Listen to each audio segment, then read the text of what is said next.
বিসমিল্লাহির রহমানির রহিম। আলহামদুলিল্লাহি রাব্বিল আলামিন ওয়াসসালাতু ওয়াসসালামু আলা আশরাফিল আম্বিয়া ওয়াল মুরসালিন নবিয়িনা মুহাম্মদ ওয়া আলা আলিহি ওয়া সাহবিহি আজমাইন। ওয়া বাদ। আমরা পড়ছিলাম ফদলুল ইসলাম কিতাব থেকে, তাই না? ফদলুল ইসলামের শ্রেষ্ঠত্ব। এই কিতাবের এখন যেখানে এসে বলছেন যে ফিতরাতের উপর থাকার বিষয়টা আলোচনা করেছেন। বেদাত এবং শিরক হচ্ছে ফিতরাতের বাইরের জিনিস। শিরক এবং বেদাত দুটোই ফিতরাতের বাইরের জিনিস। তো এই হাদিসগুলোতে ফিতরাতের বাইরে কিভাবে যায় সেটা আলোচনা করেছে। ফিতরাতের উপর কারা থাকে সেটা আলোচনা করা হয়েছে। প্রথমে যে হাদিসটা আলোচনা এসেছে যে গোরাবা আর নুজ্জা মিনাল কাবায়ের, তাই না? এটা হচ্ছে কি বাদাল ইসলাম ও গরিবেন, তাই না? ইসলাম ছিল গরিব। কিরকম গরিব ছিল? গরিব বলতে কি বুঝেছে? অপরিচিত, মানে ইসলামকে কেউ চিনত না, এমন একটা অবস্থা তৈরি হয়েছে।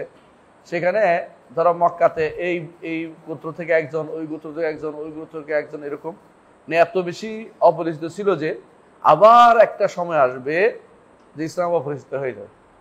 এখন তাই হয়েছে। এখন সুন্নাত বেদাত হয়েছে, বেদাত সুন্নত হয়ে গেছে। শিরক এখন শিরকের পক্ষে ওকালতি শুরু হয়ে গেছে। আর তাওহীদ হলে গলা কাটা তাওহীদ হয়ে যায় কারো কাছে। আবার কারো কাছে তাওহীদের কথা বললে কথা আর কোনো ওয়াজ নাই, মানে আর কোনো আলোচনা নাই, মানে এটাই শুধু সারাদিন তাওহীদ হয়ে গেছে আমাদের, মানে তাওহীদ বলে সে ঠিক হয়ে গেছে, অথচ শিরকে ভরে রয়েছে, তাওহীদ ঠিক হয়ে গেছে। এরকম অবস্থা তৈরি হয়েছে। রাসূলুল্লাহ সাল্লাল্লাহু আলাইহি ওয়াসাল্লাম বলছেন সায়াউদু কামা বাদা, যেভাবে শুরু হয়েছিল এরকম অবস্থা আবার ফিরে আসবে। এরকম অবস্থা ফিরে ফাতুবাইল গোরাবা, এই অবস্থায় যারা থাকবে, এই গোরাবা কারা? যারা ফিতরাতের উপর থাকতে পারবে অথবা ফিতরাতে ফিরে আসবে, অথবা ফিতরাতে ফিরে আসবে, তাড়াইতে পারবে। এরা শিরক থেকে মুক্ত থাকবে এবং বেদাত থেকে মুক্ত থাকবে। এটা হলো অর্থ। এরপরে পয়েন্ট, এরপরে বলছে যে ইন্নাল্লাহ, ইবনে মাসউদের জন্য বর্ণিত, তাই না? না, আবু হুরায়রার জন্য বর্ণিত। তিনি বলেন ইন্নাল্লাহ লা ইয়ানজুরু ইলা আজসাদিকুম ওয়া লা ইলা আমওয়ালিকুম, আল্লাহ তোমাদের শরীরের দিকে তাকাবেন না, সম্পদের দিকে তাকাবেন না। শরীরের দিকে তাকানোর বিষয়টা নাই। কেন? আল্লাহ তাআলা শরীর তো আবু লাহাবকে দিছে। আবু লাহাব একেবারে আগুনের ফুলকার মতো সুন্দর ছিল। আবু লাহাব, বুঝে আসছে যে এই সুন্দর তার জন্য কোনো কাজে আসে না, তার কোনো কাজে আসে না, বরং এটা তার জন্য কি হয়েছে, তার সম্পদও তার জন্য কোনো কাজে আসে না। আল্লাহ তাআলা কোরআন কারীমে বলেছে মা আগনা আনহু মালুহু ওয়া মা কাসাব, মা আগনা আনহু মালুহু ওয়া মা কাসাব। তো কারো সুন্দর দিয়েই আপনি মানে জান্নাত জাহান্নাম নির্ধারণ করতে পারবেন না। কত কালো মানুষ হাদিসে রাসূলুল্লাহ সাল্লাল্লাহু আলাইহি ওয়াসাল্লাম বলেছেন যে তাকে কোথাও গেলে জায়গা দেয় না, কেউ সুপারিশ করলে নেয় না, কিন্তু তার দরজা আল্লাহর কাছে জান্নাতের ভিতরে লেখা হয়ে গেছে। বিশাল বাত। সুপারিশ করলেও দেয় না, বুঝে আসছে? সুপারিশ করলে নেবে না, কোথাও গেলে কেউ বসতেও দেয় না, কিন্তু তার মর্যাদা আল্লাহর কাছে বেশি। আবার অনেকে নাদোষ নুদোষ আছে, তার মর্যাদা অনেক কম। ওই হাদিসটা কি মনে আছে আপনাকে? ওই ব্যক্তি, যে ব্যক্তি যাচ্ছিল বনি ইসরাঈলের, এক মহিলা তার বাচ্চাকে দুধ খাওয়াচ্ছিল। এক ব্যক্তি যাচ্ছিল, তখন মহিলা কি বললো? আল্লাহ আমার বাচ্চাটাকে এটার মতো করেন, বেটা খুব নাদোষ নুদোষ ছিল। বাচ্চা বলে বসে আল্লাহ আমার এটার মতো করেন না, ছোট বাচ্চা। আবার আরেক বেটা যাচ্ছিল, তো মহিলা বলে আল্লাহ আমার বাচ্চাটা এর মতো করেন না, বাচ্চা বলে বসে আমার আল্লাহ এটার মতো করেন। মানে এটা হলো যারা কথা বলেছে ছোটবেলায়, তাদের একটা উদাহরণ হাদিসে, এবং একটা হাদিসটা সহিহ। তো বোঝা গেল যে শরীরটা বড় কথা না। আব্দুল্লাহ ইবনে মাসউদ রাদিয়াল্লাহু আনহু, তিনি শরীরটা, ওনার শরীরটা একেবারেই ক্ষুদ্র ক্ষুদ্র চিকন চাকন। উনি একবার উঠছে ইয়াতে, গাছে উঠছে কি জন্য? ডাল কাটতে, মেসওয়াকের ডাল কাটতে। তো একবার এদিকে একবার ওদিকে ফেলে বাতাসে। সবাই বলে হাসতেছে কেন? সবাই হেসে দিছে, বলে হাসবে না, এগুলি ওহুদের চেয়ে বেশি ভারী হবে মিজানের পাল্লাতে এই দুটি পা। বোঝা গেল যে শুধু পা দিয়ে, মানে শুধু শরীর দিয়ে কাউকে মূল্যায়ন করা যাবে না, সম্পদ দিয়ে কাউকে মূল্যায়ন করা যাবে না। কারণ সম্পদের মধ্যে বড় সম্পদ ছিল কারুনের। আল্লাহ তাআলা বলছে ফাখাসাফনা বিহি ওয়া বিদারিল আরদা, তারও ডুবাইছি, তার ঘরটাকেও ডুবাই দিয়েছি। তো সম্পদ দিয়েও কেউ পার পেতে পারবে না। যদি সম্পদ যদি ভালো কাজে লাগায় তো নি'মাল আব্দুস সালেহ, নি'মাল মালুস সালেহ আব্দুস সালেহ, হাদিসে আসছে যে ভালো মানুষের জন্য কত উত্তম সম্পদ, এবং সে ব্যক্তি উত্তম যে ব্যক্তি এই সম্পদটাকে ভালো কাজে ব্যবহার করতে পেরেছে, এবং অন্যরা এটার জন্য যদি কোনো আশাও করে তো সবের অধিকারী হবে, যে আমি যদি এর মতো সম্পদ থাকতো তাহলে আমি ব্যয় করতে পারতাম, সেও সবের অধিকারী হতে পারবে। ওসমান ইবনে আফফান রাদিয়াল্লাহু আনহু, তিনি ধনী ছিলেন, ইসলামের জন্য তিনি সম্পদ ব্যয় করেছেন। শুধু সম্পদ থাকা দূষণীয় না, কিন্তু সম্পদ যে আল্লাহ তাআলা সম্পদ দিকে তাকাবেন না, যখন সম্পদটা আল্লাহর জন্য হবে তখন আল্লাহ তাআলা তাকাবেন। মানুষের শরীর যদি কোনো হ্যাঁ, আল মুমিনুল কাউই খায়রুন ওয়া আহাব্বু ইলাল্লাহ মিনাল মুমিনিদ দাঈফ। শরীর যদি কোনো আল্লাহর রাস্তায় ব্যয় হয়, শরীরের শক্তি, তাহলে সেটাও কি হবে? উপকারী হবে, সেটাও উপকারী হবে ব্যক্তির জন্য। আর না হলে নাদুর সুদূর চেহারা দিয়ে কিছু হবে না। মুনাফিকদের কথা আল্লাহ কি বলছেন? ওয়াইযা রাআইতাহুম তু'জিবুকা আজসামুহুম, যখন আপনি তাদের দিকে তাকাবেন, তাদের জিসিম আপনাকে খুবই চমৎকৃত করবে, কি সুন্দর চেহারা। কিন্তু এগুলি কোথায়? আল্লাহ তাআলা বলছেন এগুলি ওয়াইযা রাআইতাহুম ইয়াকুলু তাসমা'ু কান্নাহুম খুশুবুম মুসান্নাদা ইয়াসমাউনা কুল্লা সাইহাতিন আলাইহিম হুমুল আদু ফাহযারহুম কাতালাহুল্লাহু আন্না ইউফাকুন। এর অর্থ হচ্ছে শুধু চেহারা দিয়ে বা শুধু শরীর দিয়ে, সম্পদ দিয়ে কেউ কোনোদিন আল্লাহর আযাব থেকে বাঁচতে পারবে না, আল্লাহর আযাব থেকে বাঁচতে পারবে না। বরং বাঁচতে হলে কি করতে হবে? আল্লাহর দ্বীনের দিকে যারা থাকবে তাদের জন্য শুধুমাত্র, যারা দ্বীনের উপর থাকবে, ফিতরাতের উপর থাকবে, তারাই শুধুমাত্র কাজে লাগবে। ফিতরাতের উপর থাকতে হবে। মূল কথা হচ্ছে ফিতরাতের উপর না থাকলে এটা কাজে লাগবে না। যারা ফিতরাতের উপর কারা আছে? দ্বিতীয় অংশ, ওয়ালাকিন ইয়ানজুরু ইলা কুলুবিকুম ওয়া আমালিকুম, অন্তরটা ঠিক আছে, আমলটাও ঠিক আছে, এরা হচ্ছে ফিতরাতের উপরে। এই জন্য এই হাদিসটা এখানে নিয়ে আসছেন যে ফিতরাতের উপরে থাকার বিষয়ে গুরুত্ব দেওয়া হয়েছে। আল্লাহ তাআলা বলছেন আম্মা মান ইস্তাগনা ফাআনতা লাহু তাসাদ্দা ওয়া মা আলাইকা আল্লা ইয়াযাক্কা ফাআনতা ওয়া মা আলাইকা আল্লা ইয়াযাক্কা আম্মা মান জাআকা ইয়াসাহু ইয়াখশা ফাআনতা আনহু তালাহা। আল্লাহ তাআলা তার নবীকে সাবধান করেছেন যে আপনার কাছে কিছু কিছু বুজাহা বিশাল বিশাল লোকেরা আসছে কুরাইশের, আপনি এদের কারণে আপনি আব্দুল্লাহ ইবনে উম্মে মাকতুমের কথা শুনতে চাচ্ছেন না। সে হেদায়েতের জন্য আসছে, প্রয়োজনে আসছে, আপনি ওদেরকে চিন্তা করতেছেন। অথচ আপনি তার শরীরের দিকে না তাকাইয়া, অন্ধ মানুষ আসছে বলে আপনি তাকাবেন না, আপনি তাকাবেন যে তার অন্তরটা পরিচ্ছন্ন। ও আম্মা মান জাআকা ইয়াসা ওয়া ইয়াখশা ফাআনতা আনহু তালাহা। সুতরাং আপনি তার অন্তরের দিকে তাকাবেন। সে ফিতরাতের উপর আছে, ওরা ফিতরাত নষ্ট করে ফেলেছে। যে ফিতরাতের উপর আছে তার জন্য আপনি গুরুত্ব দেওয়া দরকার। বুঝে আসে কথাটা? অনেকে আছে বলে যে আমরা যদি কোনো কিছু মানুষের ছাড় টাড় দিয়ে হইলেও দাওয়াত দেই, বুঝলেন কথাটা? ছাড়টা দিয়ে দাওয়াত, বুঝেননি? দাওয়াতের মধ্যে ছাড়টা দেয়। ছাড় কিরকম? যে এত আমল এতগুলি করা লাগবে না, মাঝে মধ্যে করলে আস্তে আস্তে আস্তে ঠিক হবে। একজন দেখলাম যে দিচ্ছে, খালেদ মহিউদ্দিনের কাছে সাক্ষাৎকার দিচ্ছে। তো সাক্ষাৎকারে জিজ্ঞাসা করছে যে ইসলাম আপনার প্রতিষ্ঠা কেমনে করবেন? কারণ ইসলাম তো প্রতিষ্ঠা করা যাবে না। যে উদাহরণ দিচ্ছে কি দিয়া? মদ হারামের দিয়া। হ্যাঁ, মদ আস্তে আস্তে হারাম হয়েছে, প্রথমে এটা পর তারপরে হারাম হয়েছে, 3 বার যাই হারাম হয়েছে মদ। এটা কি বলা জায়েজ? এটা ইমানদার এটা বলতে পারে?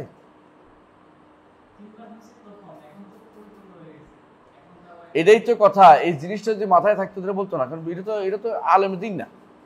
আলেমের দিনটা যখন সাক্ষাতে তার হুঁশ থাকে, বেহুশ মানুষ, তার মন মতো ছাড়িয়ে দিল একটা জিনিস যে কি এটা হচ্ছে মানুষ এখন অনেক কিছুই পারে না, বুঝতে হবে, ধীরে ধীরে হবে। মানে এখন ধীরে ধীরে না, আল্লাহর দিন তো ধীরে ধীরে না। আল্লাহর দিন এক সময় ধীরে ছিল, এখন আল্লাহর দিন মানে আল্লাহ তাআলা তার দিনের যে দরকার যেটা পূরণ করে দিয়েছেন। এখন আর আপনি আস্তে আস্তে চলতে পারবেন না। এখন আপনাকে লাস্টটাই বলতে হইব। বুঝলেন কিনা? যে আপনি নামাজের সময় খাইয়েন না, এটা বলা যাবে না। এখন আর সরাসরি কি হারাম হারাম, বুঝে আসছে কথাটা?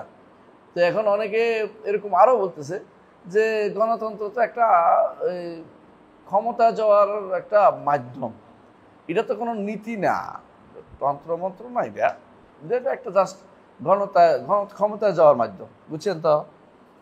ক্ষমতা যাওয়ার মাধ্যম গণতন্ত্র মানে এই ক্ষমতা যাওয়ার মাধ্যম ইসলামে নাই। ইসলামে কোনো ছিল না, নীতি ছিল না। ইসলামের নীতির সাথে এটা কন্ট্রাডিক্টরি কিনে দেখাও দরকার না, এটা দেখাটা ভুলে গেছে। এই সমস্ত মানুষগুলো আসলে বিভ্রান্ত। এরা এলমের সাইডেও নাই, এরা বুঝের সাইডেও নাই, নিজের মন মতো বুঝ দিয়ে ইসলাম পরিচালনা করে। এটা খুবই খারাপ জিনিস, এটা খুবই খারাপ জিনিস। নিজে না চাইলে চুপ করে থাকা উচিত, আলেমদের ভিতরে কথা বলতে উচিত। ইসলাম কিভাবে চলবে আপনি একটা পূর্ণ দেন, সমস্যা কি? মানুষ যদি ভয় পায় চলে যায়, আপনার কিছু করার নেই, আপনি কাউকে ভয় পাবেন না। আপনি যদি উজাহার ভয়ে যে মানুষ এখন হঠাৎ করে এগুলো বললে মানুষও কি করবে, মন খারাপ করবে, আমাদের ইসলাম থেকে দূরে সরে যাবে, মানে আমাদের ইসলাম মানে এদের ইসলাম আর কি, আল্লাহর দিন থেকে দূরে সরে গেলে কার আল্লাহ ক্ষতি হবে নাকি? আপনি হক কথা বলবেন যেখানে থাকে। আমি বুঝাতে পারছি কথাটা? আপনি যদি বলেন যে এটা বলা যাবে না, এখানে বললে কি হবে, মানুষের ভিতরে হয়ে যাবে, অনেকে এই কথাটাই বলে। যখন আমরা বলি যে এটা এরা শিরিক করেছে, এরা কুফর করেছে, এইটা বললে মধ্যে মানুষের মধ্যে পৃথক করেন না, পরে দেখা যাবে। পরে কোন দিন দেখা যাবে? এটা পরে কোন দিন দেখা যাবে? আপনি যদি কুফুরির উপর ভর করে কোনো কিছু করেন, এই কুফুরি থেকে আপনি আর কোনোদিন বেরোতে পারবেন না। মনে রাখবেন একটা কথা, আমি যদি এখানে বসে আসি, এই বিছনা যদি নষ্ট হয়, তো আমি যত কিছুই বলি কিন্তু আমার নামাজও হচ্ছে না, কারণ বিছনা তো নষ্ট। তাহলে বোঝা গেল যে এই জিনিসটা, এই চিন্তা ভাবনা করা যে আমরা ধীরে ধীরে ঠিক করব, হ্যাঁ, অন্তত কিছু জিনিস ছাড় দিয়ে হলেও এদের সাথে কথা বলি, এইটাই ইসলামে নাই। আপনি হক কথাটা বলবেন, কেউ যে মানলো, যে কম মানলো সে কম মানলো, সে গুনাহগার হইল, এটা বলতে হবে। কিন্তু আপনি কম দিতে পারবেন দাওয়াত, দাওয়াতের ক্ষেত্রে আপনাকে ফুল দাওয়াত দিতে হবে। আমি মসজিদে বসা ছিলাম, মসজিদ নবীতে, এমন সময় শেখ আবদুল্লাহ সংকৃতি, আবদুল্লাহ মোহাম্মদ আমিনের সংকৃতি, শেখ মোহাম্মদ আমিনের সঙ্গে সাহেব আদওয়াল বয়ান। তো ওনার সাথে বসছিলাম, আমি দেখছি কি করে, দেখি আমরা তো সাধারণ উস্তাদের কাছে বসি। একজন এসে প্রশ্ন করছে এরকম, বলছে আমরা ইউরোপে যারা থাকি, ইউরোপে দাওয়াত দিতে গেলে আমাদেরকে অনেক কিছু স্যাক্রিফাইস করে দাওয়াত দিতে হবে, বুঝছেন? হ্যাঁ, যেমন আপনার এখন পর্দা রাখবে না, তো বলে কালেমা লা ইলাহা ইল্লাল্লাহ বলেন, আপনার এখন হ্যান্ডশেক করা অসুবিধা না, আপনি এখন এটা লাগবে না, ওইটা লাগবে না, মদ ছাড়া লাগবে না, শুধু লা ইলাহা ইল্লাল্লাহ বলেন, চলবে নাকি? এটা না, আপনি ওইটা না বললে না বলবেন, লাগবে না বলতে পারবেন না। মানে পার্থক্য বুঝছো? একটা হলো সে জানে না, তারা জানাইতে ধীরে ধীরে, আলাদা কথা। আর একটা হচ্ছে এটা বাদে আগে এটা নিয়ে চলে, শুধু একটা নিয়ে চলে, এটা তো শরীয়তে নেই।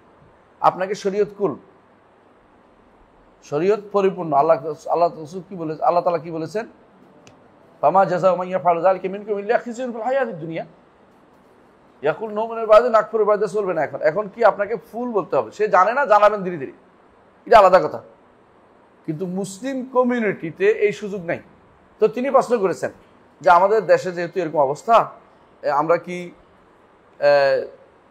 ওই লোকটি প্রশ্ন করছে শেখ আব্দুল আমিন সাংকৃতিকে, যে আমরা কি তাহলে ওদেরকে বলবো যে আচ্ছা তুমি এখন খেও না, আমাদের সঙ্গে এইভাবে 5 করতে পারবো কিনা, তাদারুস ফি তাশরিক করতে পারবো কিনা, মানে ধারাবাহিক ধীরে ধীরে ধীরে বলতে পারবো কিনা? বলছে না, শরীয়ত এখন পরিপূর্ণ, শরীয়ত এখন পরিপূর্ণ। তখন শরীয়ত পূর্ণ হয়নি বলেই রসুল বলেন নাই।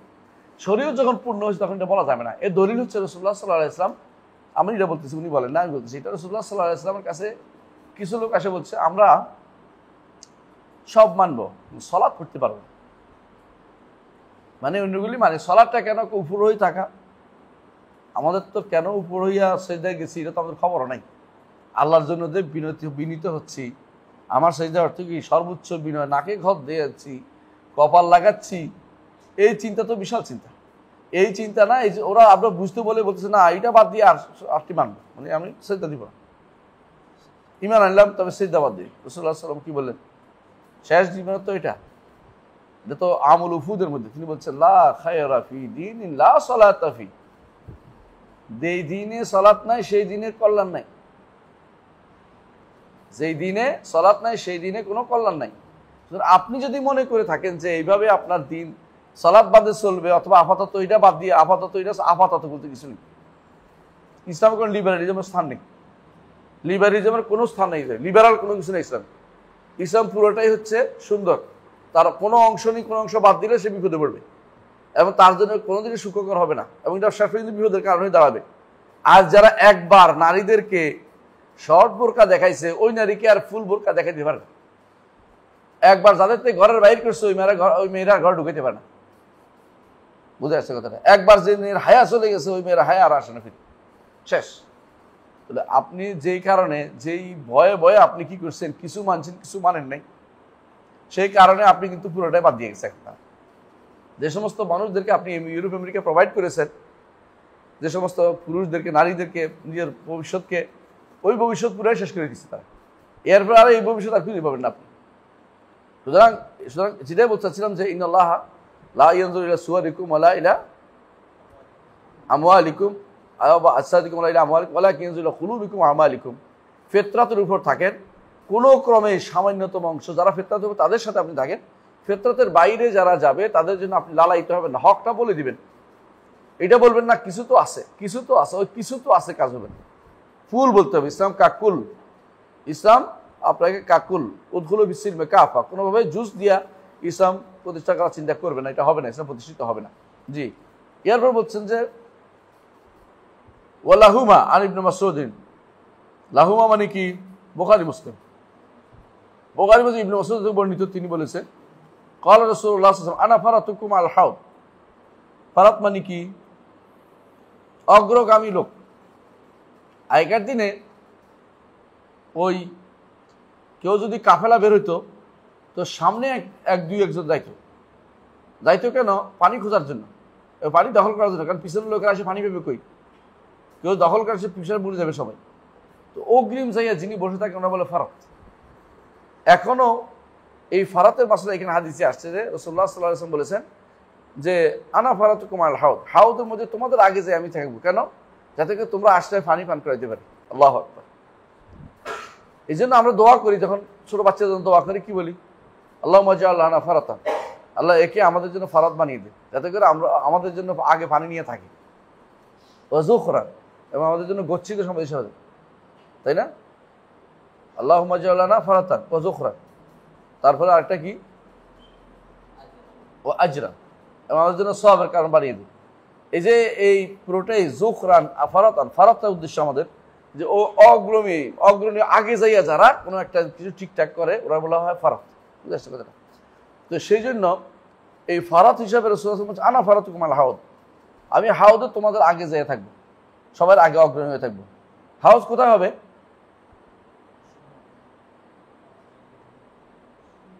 মতভেদ আছে, দুইটা মত আছে। বেশিরভাগ মতে হইলো দুইটা মত, বেশিরভাগে একটা হচ্ছে এটা হলো হাশরের মাঠে, আরেকটা হচ্ছে ফুলসিরাত পার হওয়ার পরে। তবে বিশুদ্ধ মত এটা হাশরের মাঠে। হাশরের মাঠে কখন হবে এটা?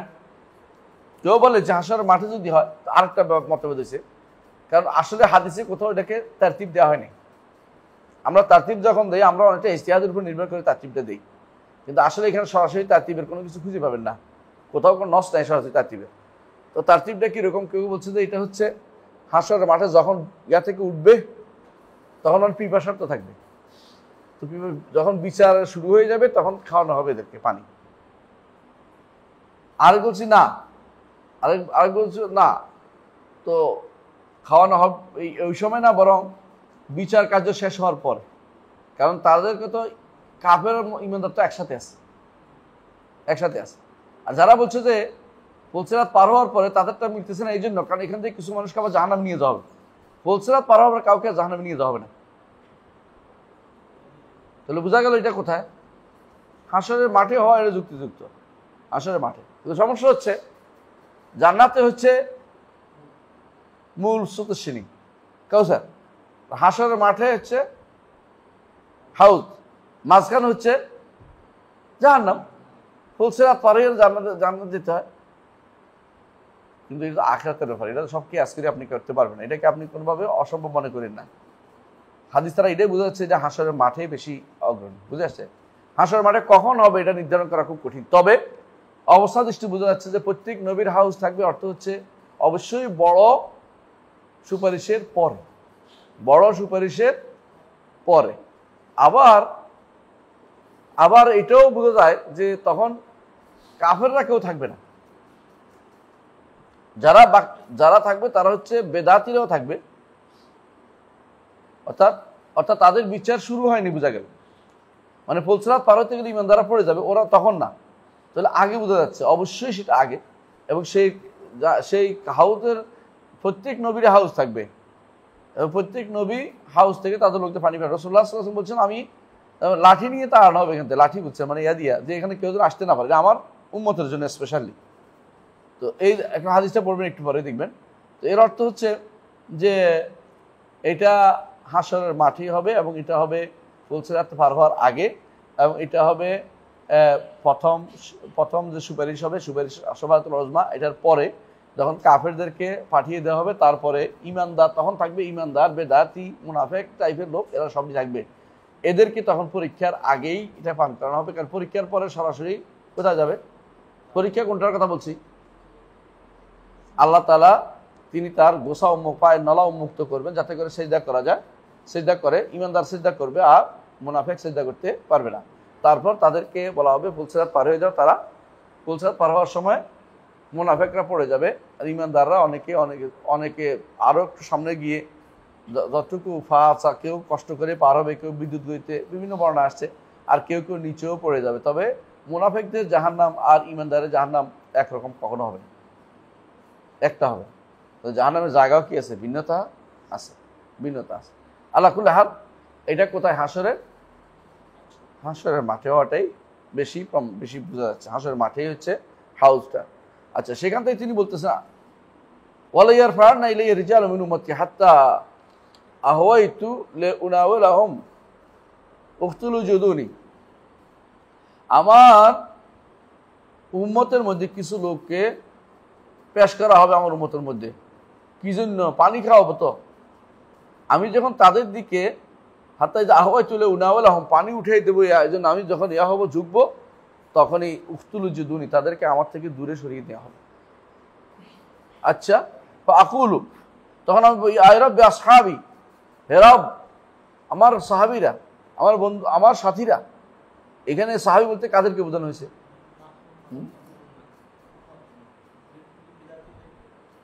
তো সাহাবীদের মধ্যে কি বেদাত ছিল? হ্যাঁ, উম্মত। এটা এক অর্থ হচ্ছে উম্মত, আরেক অর্থ হচ্ছে যারা ইরতাদ্দা মিনাল মুশরিকিন, ওই সময়ে যারা মুরতাদ হয়ে গেছে তাদের কথা বলছে। কারা মুরতাদ হয়ে গেছে? রাসূলুল্লাহ সাল্লাল্লাহু আলাইহি ওয়াসাল্লামের মৃত্যুর পর, আবু বকর খলিফা হওয়ার পরে কিছু এলাকার মানুষ কিন্তু আবার মুরতাদ হয়ে গেছে, এবং আবু বকর তাদের বিরুদ্ধে যুদ্ধ করেছেন, বলে রিদ্দার যুদ্ধ বলে।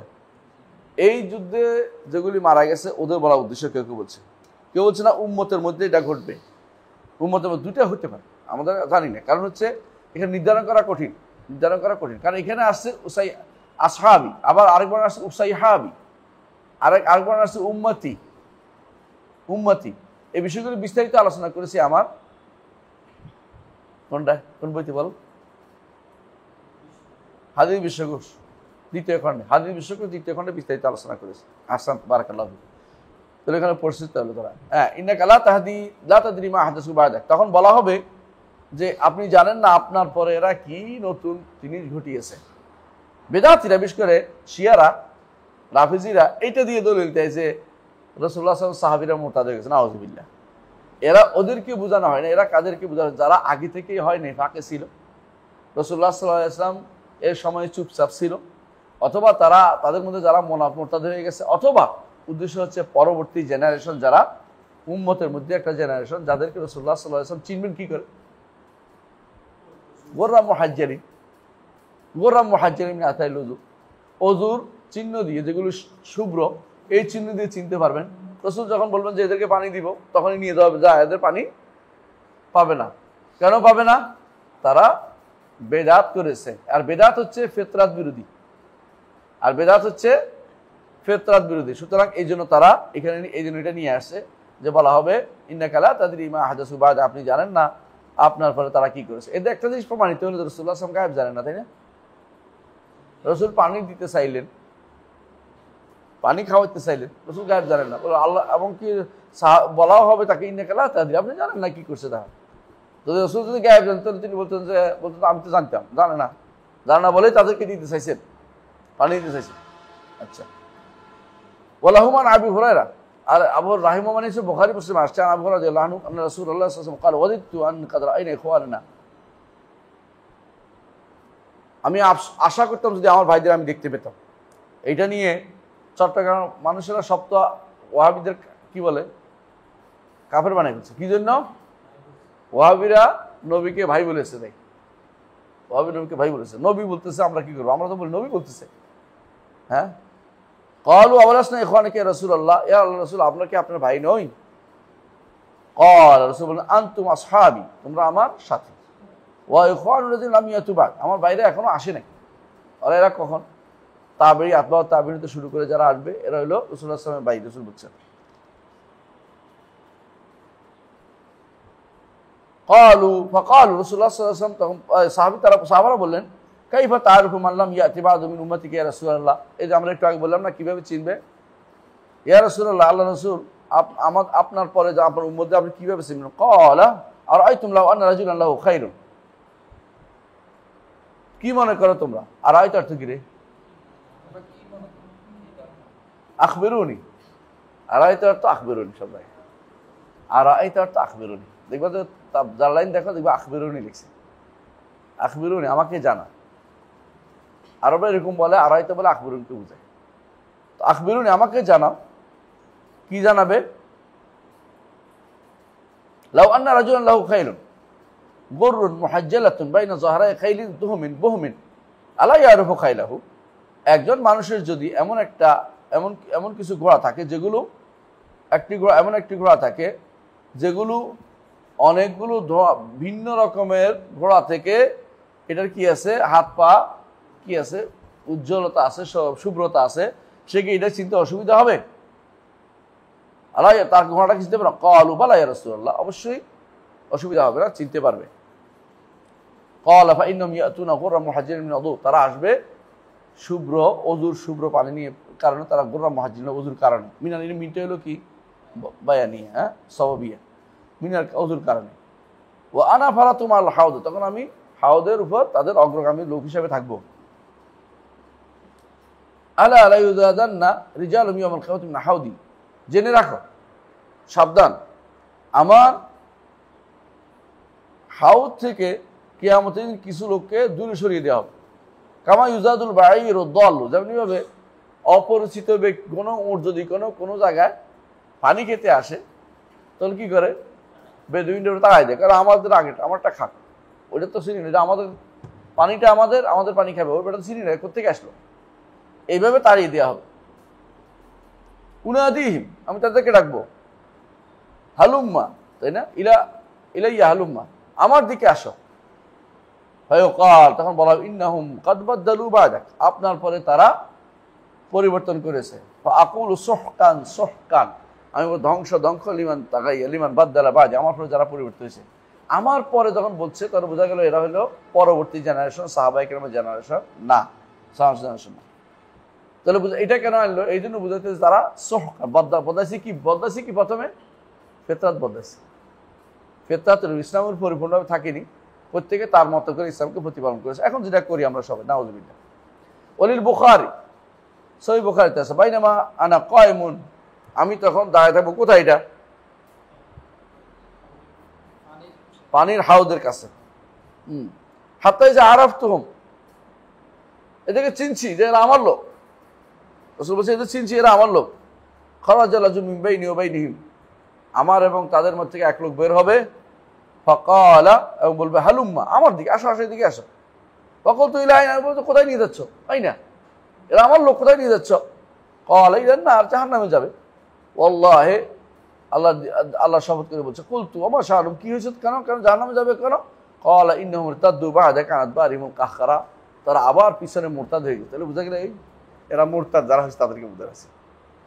এরা মুরতাদদেরকে বোঝানো, শুধুমাত্র এদেরকে বোঝানো হয় নাই, যারা রাসূলের সাহাবীদেরকে বোঝানো হয়নি, মুরতাদ যারা তাদেরকে বোঝানো হয়েছে। যে কথাটা শিয়ারা বলে এটা শুদ্ধ না, শিয়ারা রাসূলের সাহাবীদেরকে এটা বলে। সুম্মা ইযা জুমরাতুন ফাযাকারা মিসলাহু, তারপর আমরা দেখবো যে এর বিশাল লোক, বিশাল গোষ্ঠী এরা। তারপর সাহাবী বলতেছে, হাদিস বর্ণনা করেন, ক্বালা, যে তিনি বলেন যে ফালা আরাহু ইয়াখলুসু মিনহু ইল্লা মিসলা হামলিন নাম, এদের থেকে খুব অল্প, মানে যেগুলি প্রাণীদের মধ্যে যেগুলো রেখে যাওয়া, অল্প কয়টা রেখে যায় না বিভিন্ন সময়, এদের মধ্যে শুধুমাত্র আমি পাবো মোহমাল কিছু প্রাণী ছাড়া কাউকে আর আমি পাবো না, মানে অর্থাৎ বেশিরভাগ মানুষই বেদাতে লিপ্ত হবে। অন্য বর্ণায় আসছে ইন্নাকা লা তাদরি মা আহদাসু বা'দাক, আপনি জানেন না তারা আপনার পর কি করেছে। আবার বলছে ইন্নাহুম লাম ইয়াজালু মুরতাদিন আলা আকাবিহিম, আপনি চলে আসার পরে তারা সবসময় মুরতাদ হয়ে গেছে ধীরে ধীরে। ইন্নাহুম আহদাসু বা'দাকা হাদাসান, তারা আপনার পরে বিভিন্ন কর্মকাণ্ড করেছে। তাহলে বোঝা গেল যে এখানে রাসূলুল্লাহ সাল্লাল্লাহু আলাইহি ওয়াসাল্লাম তাদেরকে উদ্দেশ্যে যারা বেদাত করে এবং যারা আগের অবস্থায় পাকড়াও ছিল না, আগের অবস্থান ছিল না, বরং আঁকড়ে থাকতে পারে নাই, তারা ভিন্ন ভিন্ন মতের অনুসরণ করেছে, ভিন্ন মতপথের অনুসরণ করেছে। তাহলে বোঝা গেল যে হাউদ হচ্ছে, কেউ বলছে সিরাতের আগে, কেউ বলছে সিরাতের আগে, কেউ বলছে পরে। আগে হওয়াটাই শুদ্ধ বেশি, আগে হওয়াটাই শুদ্ধ, এটাকে আমাদের মনে রাখতে হবে, ঠিক আছে। কেউ অবশ্য পরেও বলছে, কিন্তু আগেটাই শুদ্ধ বেশি। আর সাথে কিয়ামা, কিয়ামতের মাঠে শেখ মোহাম্মদ সালেহ উসাইমিনকে বলছে তারতিব কেমনি দিব, সব তারতিব দেওয়া যাবে না, কারণ তারা কাউল আল্লাহ ইলম হয়ে যাবে, এই জন্য তিনি তারতিব দিয়ে চান নাই। মাঝে মধ্যে আমরা আমাদের ইস্তিহারে তারতিব দিয়ে, কিন্তু আবার বলি আল্লাহ আলম, আল্লাহ ভালো জানেন। কেন? এটা হচ্ছে আমরা আমাদের ইস্তিহাদ করেছি বোঝার জন্য, চেষ্টা করছি বোঝার জন্য, কিন্তু এটাই লাস্ট কথা, এটা বলা কঠিন। তাহলে বোঝা গেল যে যাদেরকে হাউস থেকে দূরে সরিয়ে দেওয়া, এরা 4 শ্রেণী। প্রথম শ্রেণী হচ্ছে রিদ্দা, মুরতাদ হয়ে গেছে। রাসূলুল্লাহ সাল্লাল্লাহু আলাইহি ওয়াসাল্লামের সময় ছিল, পরে মুরতাদ হয়ে গেছে, এদেরকে হাউস থেকে দূরে সরিয়ে দেওয়া হবে এবং এদেরকে পানি পান করানো হবে না। আরেক শ্রেণী হচ্ছে যারা দ্বীনের মধ্যে বেদাত তৈরি করেছে, এটা এদের উদ্দেশ্য। এখানে তখন আসহাবী বলে কাদের উদ্দেশ্য? উম্মতি। আসহাবী বলে উম্মতি। আর আগেরটা হচ্ছে যারা রসুলের পরে বেদুইনদের মধ্যে অনেকে কি করেছে, ইসলাম বাদ দিয়েছিল, তাদের উদ্দেশ্য, তাদেরকে হাউস থেকে পানি পান করানো হবে না। তবে এরা কি কাফের কিনা?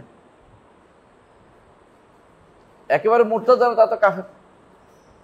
কিন্তু যারা শুধু বেদাত করে তারা কাফের না, কিন্তু তারা এই বড় নেয়ামত থেকে বঞ্চিত হবে, যে নেয়ামত হচ্ছে পানি পান করার নেয়ামত থেকে। তো প্রথম যারা মোরতাদ, তারা মোরতাদ হয়ে গেছে একটা গোষ্ঠী। আরেকটা হলো কি, যারা দ্বীনের মধ্যে বেদাত করেছে, ইহদাস ফিদ্দীন করেছে। আচ্ছা, তখন আসহাবী বলতে কি বোঝাবে? উম্মতি বোঝানো হয়েছে। তাহলে 2টি কারণ আমরা দেখতে পাচ্ছি, তাই না?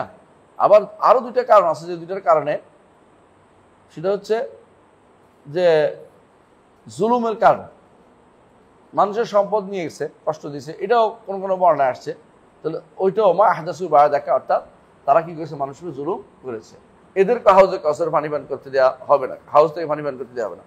আরেকটা হচ্ছে তওবাতে যারা মারা গেছে, এটাও কেউ বলেছে, তওবা যারা মারা গেছে তাদেরও হাউস থেকে পানি পান করতে পারবে। এই জন্য তওবা যত তাড়াতাড়ি তত তাড়াতাড়ি করা উচিত, যত তাড়াতাড়ি সম্ভব তত তাড়াতাড়ি করা উচিত। কারণ যে কোনো সময় আসতে পারে মানুষ, তওবা করার আগেই দেখা গেল মরে গেছে।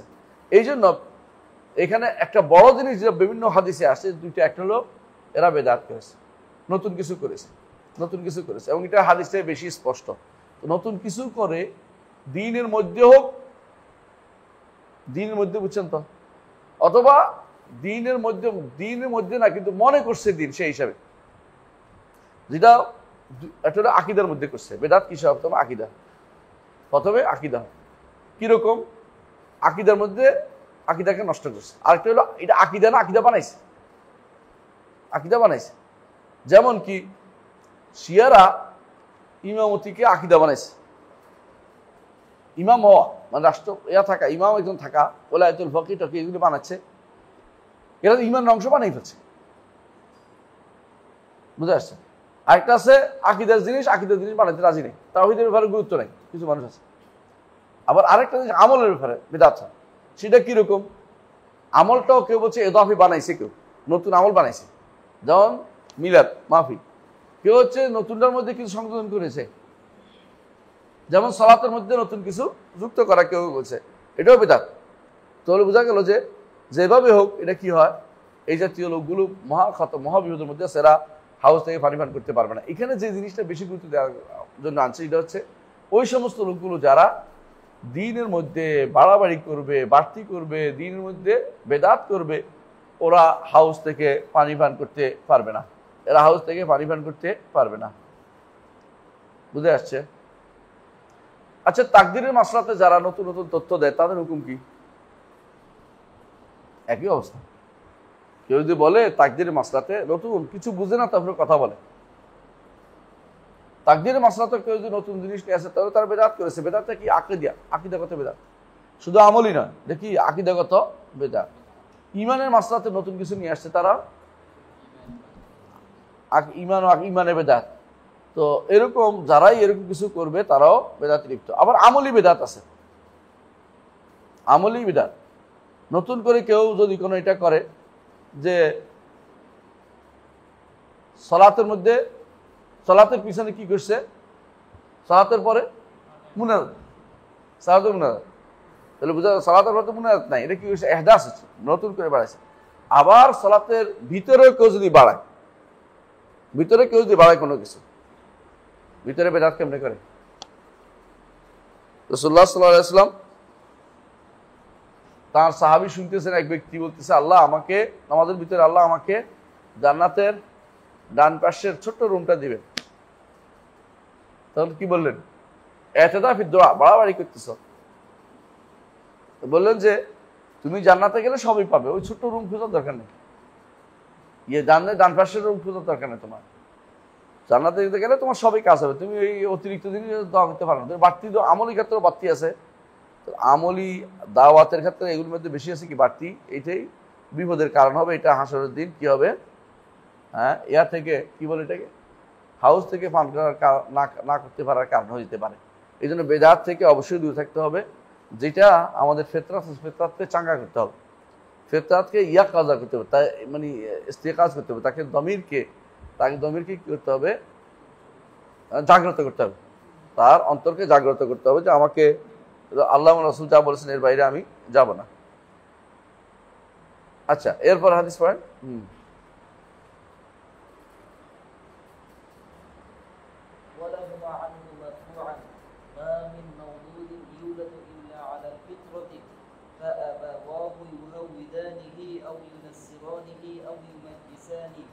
كما تنتج البهيمة بهيمة جمعاء حتى تحسون فيها من جدعاء حتى تكونوا أنتم হাল তো এসছে না মনে হয়, হাল তো এসছে না মিনহু মিন জাদা, হ্যাঁ, هل تحسون فيها من جدعاء حتى تكونوا أنتم تجدعونها ثم قرأ أبو هريرة رضي الله تعالى عنه فطرة الله التي فطر الناس عليها آية متفق عليه وعن حذيفة رضي الله এদের পর্যন্ত পড়ি। সহিহ বুখারী মুসলিম আরেকটা হাদিস আছে কি এখানে আনছে উনি, মা মিন মাউলুদিন ইল্লা ইউলাদু আলাল ফিতরা, প্রত্যেক জন্ম গ্রহণকারী শিশু ফিতরাতের উপর জন্ম নেয়। আর ফিতরাতটা কি? ইসলাম। ফিতরাতটা কি? রুবুবিয়তের উপর ঈমান। ফিতরাতটা হচ্ছে নামমাত্র ঈমান, যার কারণে ঈমান বর্ধিত হয় পরবর্তীতে, ইসলাম নামমাত্র ঈমান, এইটার উপর জন্ম নেয়। কিন্তু এটা পরিবর্তন করে দেয় কে? পিতা, ইহুদি নাসারা, হ্যাঁ, অর্থাৎ পিতামাতা, অর্থাৎ ইফা আবাওয়াহু, পিতামাতা তাকে ইহুদি বানায়, নাসারা বানায়, মাজিসের বাপ যদি ইহুদি থাকে ইহুদি বানায়, বাপ যদি নাসারা থাকে নাসারা বানায়, বাপ যদি মাজিস থাকে তাকে কি বানায়?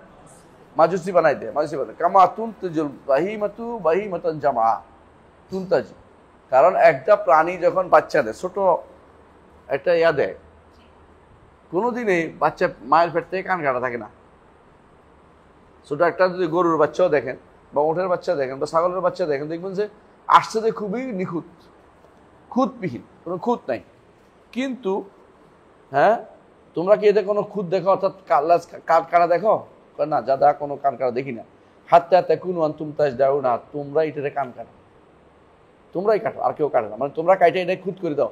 অর্থ হলো পরবর্তীতে পিতা মাতা খুঁত করে, আগে তারা কিছু ছিল, ফিতরাতের উপর ছিল। হ্যাঁ, এরপর আল্লাহ রাসূলুল্লাহ সাল্লাল্লাহু আলাইহি ওয়াসাল্লাম বললেন, ফিতরাতাল্লাহি আল্লাতী ফাতারান নাস আলাইহা, ফিতরাতাল্লাহি আল্লাতী ফাতারান নাস আলাইহা, আল্লাহ তাআলার ফিতরাত, এর উপরে আল্লাহ মানুষদেরকে সৃষ্টি করেছেন, এই ফিতরত দিয়ে দিয়েছেন। মুত্তাফাকুন আলাইহি, বুখারী মুসলিম হাদিস। তাহলে বোঝা গেল যে এই ফিতরাতটা পরিবর্তন করা কি, হ্যাঁ, ঈমানটার মধ্যে খুঁত নিয়ে আসা, এই ফিতরাতটা পরিবর্তন করতে ঈমানে খুঁত নিয়ে আসা, আমলে খুঁত নিয়ে আসা, বেদাত করা, শিরিক করা, এইটা এই খুঁত অর্থই হচ্ছে যে ফিতরাতের উপর আর নাই, ফিতরাতের উপর নাই। যখন ফিতরাতের উপর থাকে না, তখন ভালোকে খারাপ, খারাপকে ভালো মনে হয়, খারাপকে খারাপ, ভালোকে খারাপ, খারাপকে ভালো মনে হয়। এটা আমরা অনেককে দেখতে পাই। এই যে দেখবেন অনেকেই যখন কথাবার্তা বলে, আপনি বুঝতে পারেন যে সে, তার কাছে দিনের জ্ঞান সামান্যও নাই, কিন্তু সে কথা বলতে চায় এমন বিষয় যে বিষয়ে তার জ্ঞান থাকা উচিত ছিল। জি, হুযায়ফাটা পড়েন দেখি। وعن حذيفة رضي الله تعالى عنه قال كان الناس يسألون رسول الله صلى الله عليه وسلم عن الخير وأنا أسأله عن الشر مخافة أن يدركني فقلت يا رسول الله إنا كنا في جاهلية وشر فجاءنا الله بهذا الخير فهل بعد هذا الخير من شر؟ قال نعم. فقلت وهل بعد هذا الشر من خير؟ قال نعم وفيه دخن. قلت وما دخنه؟ قال قوم يستنون بخير سنتي ويهتدون بغير هديه تعرف منهم وتنكر. قلت فهل بعد هذا الخير من شر؟ قال نعم فتنة عمياء وضعاة على أبواب جهنم من أجابهم إليها قذفوه فيها. قلت يا رسول الله سفهم لنا. قال قوم من جلدتنا ويتكلمون بألسنتنا. قلت يا رسول الله فما تأمرني إن أدركت ذلك؟ قال تلزم جماعة المسلمين وإمامهم. قلت فإن لم يكن لهم جماعة ولا إمام؟ قال فاعتزل تلك الفرق كلها ولو أن تعض على أصل شجرة حتى يأتيك الموت وأنت على ذلك. أخرجاه.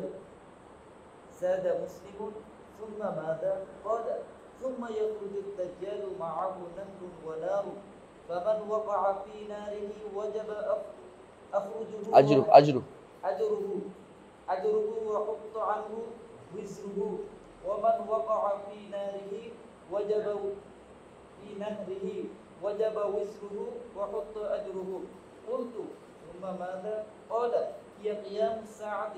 وقال أبو العالية تعلموا الإسلام فإذا تعلمتموه فلا ترغبوا عنه. লম্বা আছে, আমরা একটু থাকি, সামনের দিকে আসি, হয়তো শেষ করতে পারবো না, আগে এটা পড়ি। হুযায়ফা বিন ইয়ামান রাদিয়াল্লাহু আনহু, তাকে বলা হয় সাহাবুস সির রাসূলুল্লাহ সাল্লাল্লাহু আলাইহি ওয়াসাল্লাম। গোপন বেদ রাসূল গোপন কথা বলতেন, কোনোদিনই তিনি তার গোপনকে ইফশা করতেন না। এমনকি একবার ওমর রাদিয়াল্লাহু আনহু ধরছেন যে আমার নামটা কি মুনাফিকের নাম বলছে কিনা, বলছে না বলে নাই, তবে আর কাউকে বলবো না, আপনাকে শুধু বললাম। কারণ এইভাবে সবাই এসে জিজ্ঞাসা করবে আমার নাম কইছে কিনা, আমার নাম কইছে কিনা, তাহলে উনি একটা সারাদিন কেউ উত্তর দিতে থাকবেন, আর কোনো কাম নেই। সেজন্য উনি বলছেন না, আমি আর কাউকে রাসূলুল্লাহ সাল্লাল্লাহু আলাইহি ওয়াসাল্লাম বলে দিবেন। হ্যাঁ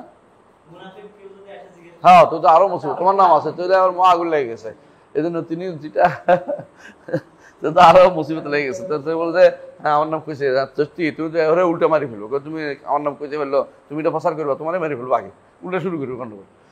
তুমি মানুষ এটা কোনটা কোনটা?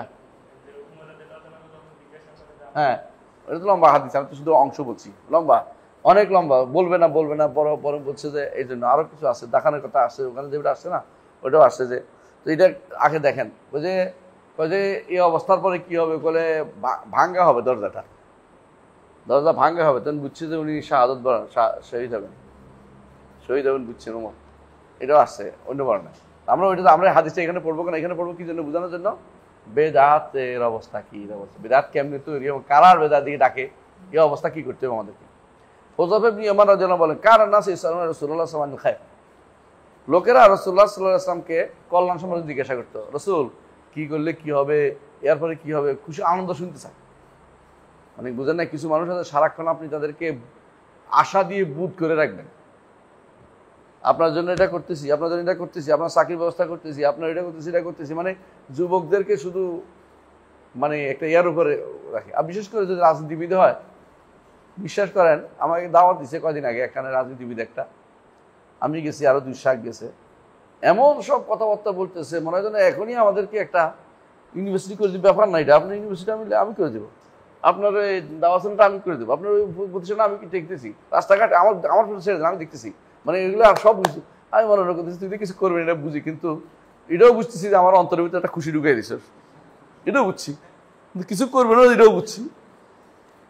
যুবকরা সাধারণত দেখবে যখন কথাবার্তা বলে না এইসব রাজনীতিবিদরা, যুবকদের মনের ভিতরে তখন একটা আনন্দ এসে যায়, আর ওনার ভোটটা দিয়ে লাগে, বুঝে ওর ভোটটা পাই দেবে, কিন্তু আসলে সেও ভালো করে বুঝে যায় এ লোক কিন্তু কিছু একটা করবে না, কিন্তু সে তো অন্তরের ভিতরে আনন্দ ঢুকাই দিচ্ছে, বুঝলেন, মনের সুখ দিচ্ছে আর কি, মনের শান্তি দিচ্ছে। এই মনের শান্তি নিয়ে মানুষ এখন, হ্যাঁ, মনের শান্তি নিয়ে মানুষ কবরে চলে যাচ্ছে আস্তে আস্তে, কিছু পাবে না।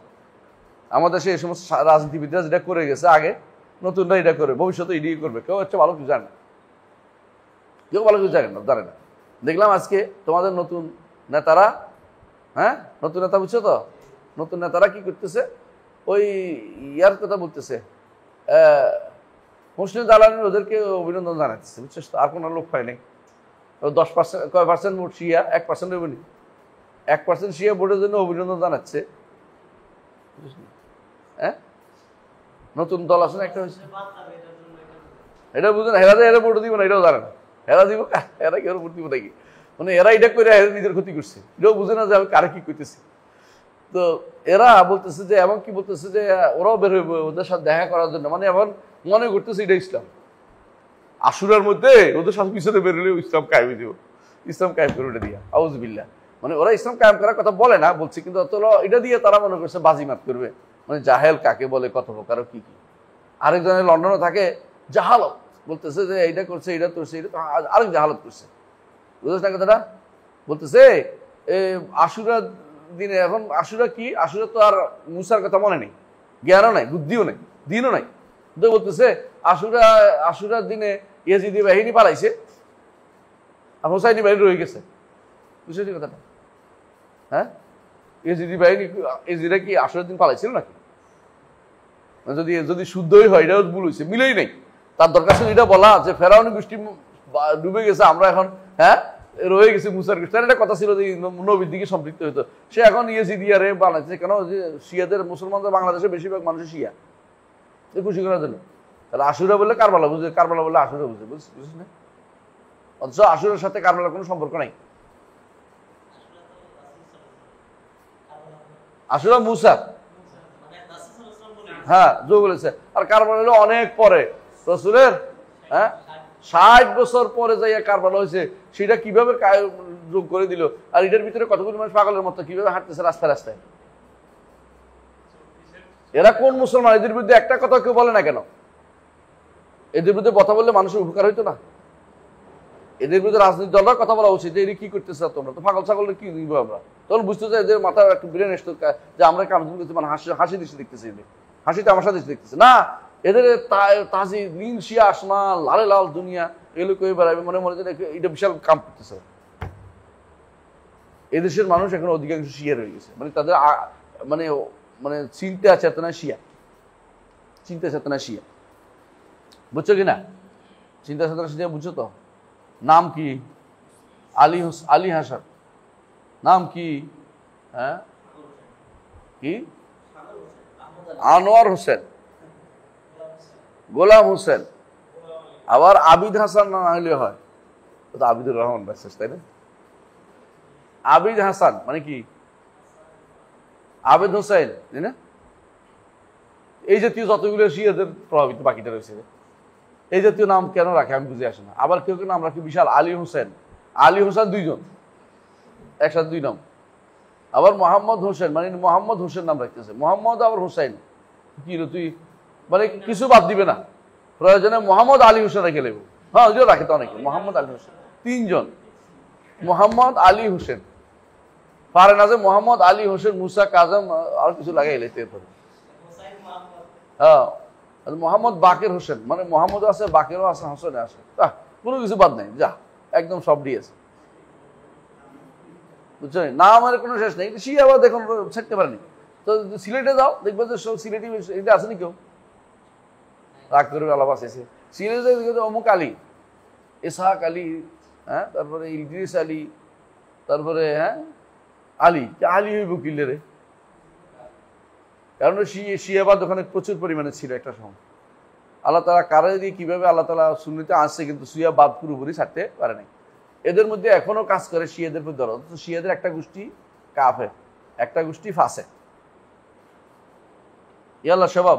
তাহলে বলতেছিলাম যে তিনি জিজ্ঞাসা করতেন, খায়ের অকুন্ত আসারু আনিসার, মানুষ জিজ্ঞাসা করতে ভালো, আমি জিজ্ঞাসা করলাম না, এরপরে কোনো ক্ষতি আছে কিনা, কেন? মাখাপাতা আন্তুদরে কানি, জানো, মাখাপাতা আন্তুদরে কানি, যাতে করে এই খারাপ সার যেন আমাকে পেয়ে না বসে, ক্ষতি যেন আমাকে পেয়ে না বসে। ফাকুলতু ইয়া রাসূলুল্লাহ ইন্না কুন্না ফি জাহিলিয়াতিন ওয়া শাররিন, ইয়া রাসূলুল্লাহ আমরা তো জাহিলিয়াতে ছিলাম এবং খারাপের মধ্যে ছিলাম। ফাজাআনাল্লাহু বিহাদাল খায়র, আল্লাহ এই কল্যাণ দিয়েছে আমাদের, কোনটা? ইসলাম। পিছন দিকে তাকানোর সুযোগ নাই। ফাহাল বা'দা হাযাল খায়র মিন শাররিন, এই কল্যাণের পরে কি আর কোনো অকল্যাণ আছে? ক্বালা না, রাসূল বলেন হ্যাঁ অবশ্যই। কুলতু ওয়াহাল হাযা বা'দা শাররি মিন খায়রিন, এর অকল্যাণের পরে আবার কোনো কল্যাণ আছে কিনা? ক্বালা না, ভালো। অফি দেখান, তবে পরিপূর্ণ পরিচ্ছন্ন না, অপরিচ্ছন্ন থাকবে। বুঝলেন কিনা? অপরিচ্ছন্ন অবস্থা থাকবে। কলতু ক্বালা ওমা দেখানু, কি সমস্যা?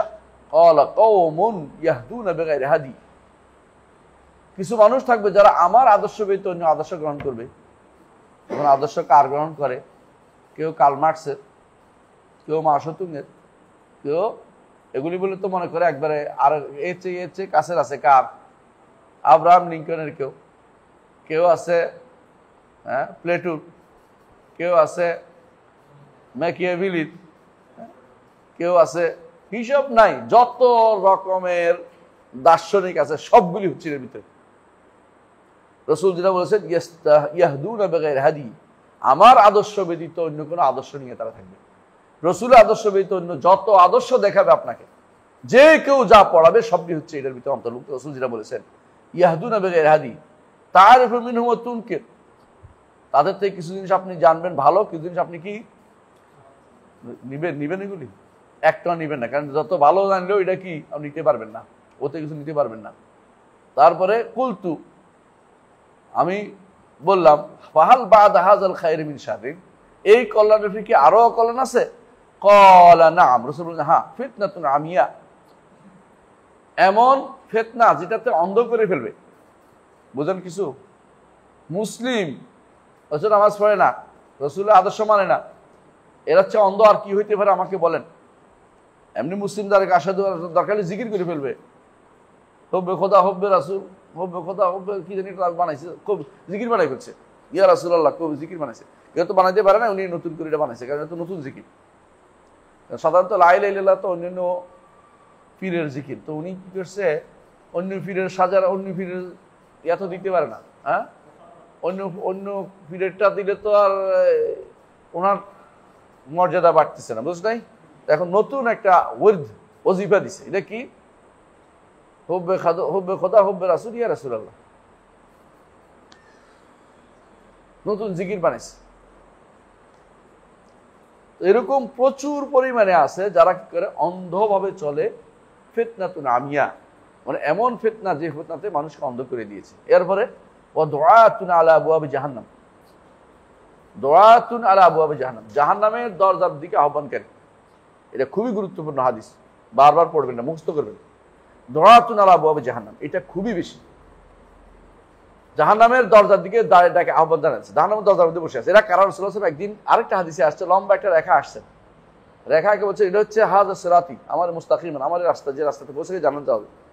আর পাশে অনেকগুলো দেখা আসছে, মানে প্রত্যেকটার মধ্যে একটা একটা করে শয়তান বসে আছে, হালুম বলে আমার দিকে আমার দিকে আমার দিকে আমার দিকে আমার দিকে, একটা পারলে একটা, একটা পারলে একটা, মানে সারা জীবন শুধু পরীক্ষায় দিয়ে গেছে। কত দলে যে ঢুকছে তার হিসাব নাই, একবার এই দলে, একবার এই দলে, একবার এই দলে, বলে দলে দলে ঢুকতেছে। কেন? মনে করে এখানে হেদায়েত আছে, এখানে কোথাও হেদায়েত নাই, হেদায়েত কোথায়? সোজা পথে ছিল। সে প্রত্যেক দলে দলে ঢুকে হেদায়েত খুঁজতেছে। রাসূলুল্লাহ সাল্লাল্লাহু আলাইহি ওয়াসাল্লাম দুআতুন আলা আবওয়াবি জাহান্নাম, জাহান্নামের দরজার দিকে আহ্বানকারী বিশু, এরা দিকে আহ্বানকারী, জাহান্নামের দরজার দিকে আহ্বানকারী। তারপরে দুআতুন আলা আবওয়াবি জাহান্নাম, দুআতুন আলা আবওয়াবি জাহান্নাম, প্রত্যেকটি ফিতনা, প্রত্যেকটি ফিরকা এর মাথায় কি আছে? একটা জাহান্নামের আহ্বানকারী, একটা আহ্বানকারী আছে। শিয়া হোক, খারেজি হোক, মুতাজিলা হোক। আশ্চর্য হবেন, মুতাজিলারা এখন প্রতিষ্ঠিত বেশি সবচেয়ে। মুতাজিলাদের মধ্যে একজন আছে হাসান আস-সাক্কাফ, সে তো সরাসরি নিজেকে বলেছেন না মুতাজিলা ঠিক ছিল। আর এখন মুতাজিলাদেরকে অনেকে বড় চিন্তাবিদ দাবি করতেছে, যে ইসলামের মধ্যে যারা আলোকিত জন ছিল তাদেরকে জোর করা হয়েছে। হ্যাঁ, কট্টর ইসলামিক যারা, বুঝছেন তো, লিবারাল হইতে পারে না, এত কট্টরতা কেন? নাম দিছে আহমদ ইবনে হাম্বল সহ, এরা কট্টর। তো লিবারাল কারা? হ্যাঁ, লিবারাল হচ্ছে এরা, এই মুতাজিলারা। এরা চিন্তা জগৎকে উন্মুক্ত করেছে, এই জন্য অনেক হাদিসকে বাদ দিয়েছে।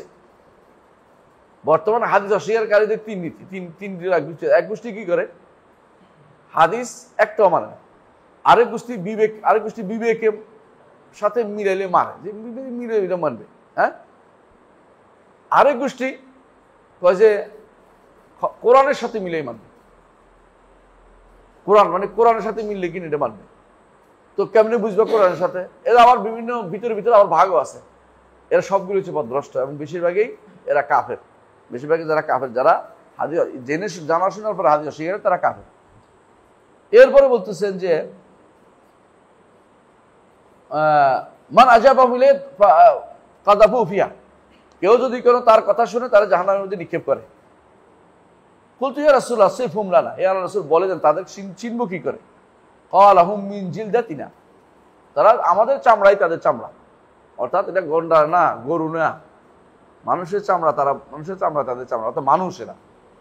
তারপরে ইয়াতাকাল্লামুনা বিআলসিনাতিনা, এরা আমাদের কথাই বলবে, দ্বীনের কথা বলবে একবারে, সবাই দ্বীনের কথা বলে, দাওয়াত সবাই দেয়, যত বেদাতি দাওয়াত দেয়। আহলে সুন্নাত দাওয়াত দিতে পারে না, অলস। বেদাতের দাওয়াতের কোনো শেষ নেই, মানে সবসময় বেশি দাওয়াত দেয় এবং সরস দাওয়াত দেয়। বেদাতিরা সরস দাওয়াত, আহলে সুন্নাত দাওয়াত হচ্ছে অলস। আহলে সুন্নাত দাওয়াত দেয় শুধুমাত্র যারা আলেম, তারা কিছু জানে তারা দাওয়াত দিচ্ছে। বেদাতিদের একেবারে লাস্ট যে বেদাতি সেও দাওয়াত দেয়। শিয়াই যেমন দাওয়াত তাদের অ্যাম্বাসেডর পর্যন্ত দেয়, তাদের অ্যাম্বাসেডর দাওয়াত দেয়। আর আমাদের অ্যাম্বাসেডরগুলি দুনিয়ার খবর নেই, দ্বীনেরও খবর নেই। আর এই শিয়াইজম এরা প্রতিষ্ঠা করার জন্য আমার মনে আছে একবার অ্যাম্বাসেডর সহ আমি একদিন, আমাদের এক ছোট বন্ধু আর কি, মানে তখন ইয়াতে ছিল, আইইউটির ভাইস চ্যান্সেলর ছিল, ওনার সাথে এখানে চা খেতে দাওয়াত দিছে একজনে, ওখানে আবার ওদেরকে দাওয়াত দিছে, ওই ইরানি অ্যাম্বাসেডরও দাওয়াত দিচ্ছে তার ওয়াইফকে নিয়ে, উনিও আসছে। আমরা ইফতার করছি, ওরা ইফতার করে না, বসে দিচ্ছি, হ্যাঁ, দেরি উনি খায় না। আমরা তো সবাই ইফতার করি, নামাজ পড়ে ইফতার করে বসে আছি, মাশাআল্লাহ, ওরা খায় না, বসে চুপ করে বসে দিচ্ছে। তো আমার বলতেছে আমাদের যে আইইউটির ভাইস চ্যান্সেলর, আমাকে এবার বলেন তো ওরা খায় না, ওরা খায় না কারণ হচ্ছে ওদের নিকট সূর্য চাঁদ উঠা পর্যন্ত তারা ইফতার, চাঁদ না ওঠা পর্যন্ত, তারকা না ওঠা পর্যন্ত, তারকা না দেখা পর্যন্ত তারা ইফতার করে না। কারণ ইহুদিদের সেলা, ইহুদিরা তাদের রোজাকে তারকা না দেখা পর্যন্ত তাদের ভাঙে না। কাবিটা অনেক সময় খেয়াল করছি, সত্য, আপনি ঠিক বলছেন, মনে আমার সত্যায়ন করতেছে। আমি কেন আপনি ঠিক, আমি অনেক চিন্তা করে খুঁজে পাই কিন্তু ইফতার করে না কেন, বসে না কেন, চুপ করে দুইজনে বসে রয়েছে, স্বামী স্ত্রী কেউ খায় না। মানে আমার দাওয়াত দিয়েছিল আইসিএসির পক্ষ থেকে, আমি একটা সেমিনারে গেছি, দাওয়াত দিয়েছিল, কিন্তু আমরা খাই, বেঁচেও খায় না, ওরা খায় না, উপরে বসে রয়েছে দুইজন। রোজা আছে ঠিক, মানে তো শিয়াদের রোজা তারা রাখবে, কিন্তু তারা ইফতার করবে কখন? তারা বুঝলো নেই, তারা দেখা না ওই ইফতার করবে না। ওই যে সুম্মা আতিমুস সিয়াম ইলাল লাইল, হাদিস তো মানে না, হ্যাঁ, তা তো জানি না, হিসাব আছে বোধ, হিসাব দিয়ে করে, টাইম দিয়ে করে। তো এখন তো আর তারকা তো তাকাই থাকে না, মানে ওদের হিসাব আছে, কতক্ষণে আজকে কয়টা বাজে তারকা ডুববে, কালকে কয়টা তারা, এটা হিসাব করে, ওদের হিসাব আছে একটা। যেটা বলছিলাম যে তাহলে কি বললো, ইয়াতাকাল্লামুনা বিআলসাতিনা ক্বালা ফামা তা'মুরুনি ইন আদরাকানি যালিক, এই অবস্থা হলে আপনি আমাদের কি নির্দেশ দেন? ক্বালা তালজাম জামাআতুল মুসলিমিন, মুসলিমদের ওয়া ইমামাহুম, মুসলিমদের গোষ্ঠী কোনটা রে? আহলুস সুন্নাতি ওয়াল জামাআহ। কেন এটা বলছি? কারণ মুসলিমদের এরা থেকে ভাগ হয়েছে, আহলুস সুন্নাত থেকে কেউ যাইয়া শিয়া হয়েছে, কেউ যাইয়া খারেজি হয়েছে, কেউ যাইয়া মুতাজিলা হয়েছে। মূল কোনটা? আহলুস সুন্নাহ। সবসময় আহলুস সুন্নাহ হলো মূল। এদের বলছে আহলুস সুন্নাহ এবং তাদের ইমামকে আঁকড়ে ধরতে বলছে রাসূলুল্লাহ সাল্লাল্লাহু আলাইহি ওয়াসাল্লাম। কুলতু, আমি বললাম ফাইলাম ইয়াকুল লাহুম জামাআতুল্লাহ, ইমাম। সুন্দর প্রশ্ন করছে, যেমন আমাদের মতো অবস্থা এত খারাপ যে আমরা জামাতের লোক খুঁজে পাচ্ছি না, ইমামরা খুঁজে পাচ্ছি না। রাসূলুল্লাহ সাল্লাল্লাহু আলাইহি ওয়াসাল্লাম একটা গুরুত্বপূর্ণ কথা বলছে, মনে রাখবা। ক্বালা ফাতাজিল তিলকাল ফিরাকি কুল্লিহা, এই জাতীয় যাবতীয় ফেরকাকে তোমরা বাদ দিবে। এই ফেরকা অর্থ দল, এই ফেরকা অর্থ গোষ্ঠী, সব কোনো দল গোষ্ঠী করবে না। তো কি করতে হবে? হ্যাঁ, এগুলি বাদ দিয়া ওয়ালাউ আন তাআদ্দা আলা আসলি শাজারাতিন, একটা গাছের মূলে কামড়ে থাকলে যেমনি হয়, হ্যাঁ, বুঝে আসছে কথাটা, তাহলে নড়বে না, বুঝে নাই? আগায় টাউনে কেউ তোমাকে ছেলেবেলা দিতে পারে, গোড়ায় কামড়াইলে নড়তে পারবে, মানে থাকিয়ে দেবে। তুমি দিনের মূল নীতির উপর তুমি অবিচল থাকবা, হাত্তা ইউদরিকা কাল মাউত ওয়া আনতা আলা যালিকা, এর উপর থেকে মৃত্যু আসে গেলে তুমি সেটাকে নিয়ে নিবে। আখরাজাহু বুখারী মুসলিম হাদিস। এটাকে অন্য কি ব্যাখ্যা করতে পারে আমাকে বলো তো, অন্য কি ব্যাখ্যা করতে পারে হাদিসটা? স্পষ্ট না হাদিসটা? কি বুঝাচ্ছে? কোনো দল, কোনো মতাদর্শে আমরা কি দীক্ষিত হইতে পারবো না। কোনটা নিতে হবে? আহলুস সুন্নাতি ওয়াল জামাত যেটা, সেটা। এটা কোথায় পাওয়া যাবে? সাহাবায়ে কেরাম। কারণ সাহাবায়ে কেরাম শব্দটা ব্যবহার করে গেছে, আহলুস সুন্নাত ওয়াল জামাত ব্যবহার করছে, সাহাবায়ে কেরাম ব্যবহার করছে। সাহাবায়ে কেরাম আহলুস সুন্নাহ বলছে, আহলুস সুন্নাহ ওয়াল জামাত বলছে, আহলুল জামাত বলছে। অন্য কারো ব্যাপারে কোনো কিছু বলেন, এরকম কিছু বলেনি। এজন্য জিজ্ঞাসা কর, সালেবদের জিজ্ঞাসা করতে যে বলতে যে এরা কারা? আহলুস সুন্নাহ ওয়াল জামাত, যাদের কোনো আলাদা কোনো পরিচিতি নেই, এটা ছাড়া, সুন্নাহ ছাড়া আর কোনো পরিচিতি নেই। অন্যদের পরিস্থিতি বিভিন্ন হইতে পারে, কিন্তু আহলুস সুন্নাহর আলাদা কোনো পরিস্থিতি নাই। এটাই আহলুস সুন্নাহ ওয়াল জামাত, তাদের সুন্নাত এবং জামাত তাদের কাজ। জামা মানে এক ঐক্য থাকা, এবং জামার আরেক অর্থ সাহাবায়ে কেরামকে মানা, আর সুন্নাহ অর্থ রাসূলকে মানা আর রাসূলের হাদিসকে মানা। এটা যারা থাকবে তারা আহলুস সুন্নাতি ওয়াল জামাত। আর যারা এখানে প্রত্যেকটা গোষ্ঠী আপনি দেখবেন, শিয়ারা একটা হাদিসও মানে, মুতাজিলারা শুধু মুতাওয়াতির মানে, তাদের নিকট যারা মুতাওয়াতির, সবগুলি মুতাওয়াতির না আবার। আচ্ছা, বর্তমানে যারা বেদাতি তারা কি করে? হাদিস মানে না। হাদিস হলো তাদের জবর শত্রু। কেন হাদিস শত্রু বলেন তো? হাদিস টু দ্য পয়েন্ট, প্রশ্ন উত্তর দেয়। আপনার প্রশ্নের সঠিক উত্তরটা শুধু হাদিসে দেয়। বর্তমানে যারা সালাত আদায় করে, সালাতটা কেমনি আদায় করে জানেন? এক একজনে এক এক রকম, কোনোদিন একরকম না। যদি আপনি তথাকথিত যারা হাদিস অস্বীকারী, নিজেরা আলোক কোরআন বলে, এদেরকে দিয়ে নামাজটা কেমনে পড়ে দেখবেন, একবার বলবে, একজন বলবে যে কি সংযোগ স্থাপন করছে, আরেকজন নামাজ পড়বে যেরকম কি করবে, 2 রাকাত পড়বে। 4 রাকাতের কথা তো নাই, কোথাও 2 রাকাত পড়ে। আরেক দল কি করে, তোমারটা তো বলে যে আপনি সিরিয়াল করছেন কেমনে? সিরিয়ালও করবো না, বসে বসে চিন্তা করবো, ধ্যান করবো, এটা সালাত হয়ে যাবে। বুঝলো কিনা?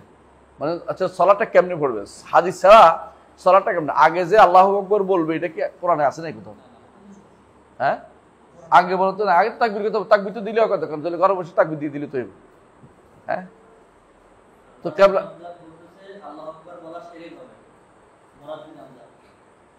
চিন্তা করে দেখ, আল্লাহ বলা শিরিক হয়ে যাবে। মানে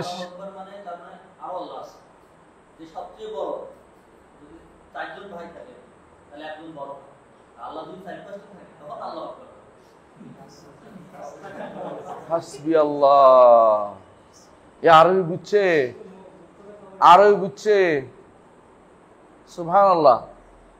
যদি এইরকম হয় তো রাসূলুল্লাহ সাল্লাল্লাহু আলাইহি ওয়াসাল্লাম নিজে শিখিয়ে দিয়েছে, আল্লাহ আযজা ওয়া জাল। হ্যাঁ, নিঃসন্দেহে একটা জিনিস, একটা হচ্ছে সবচেয়ে বড় যেটা, এটা আলা, সবকিছুতে আজিজ আর নাই।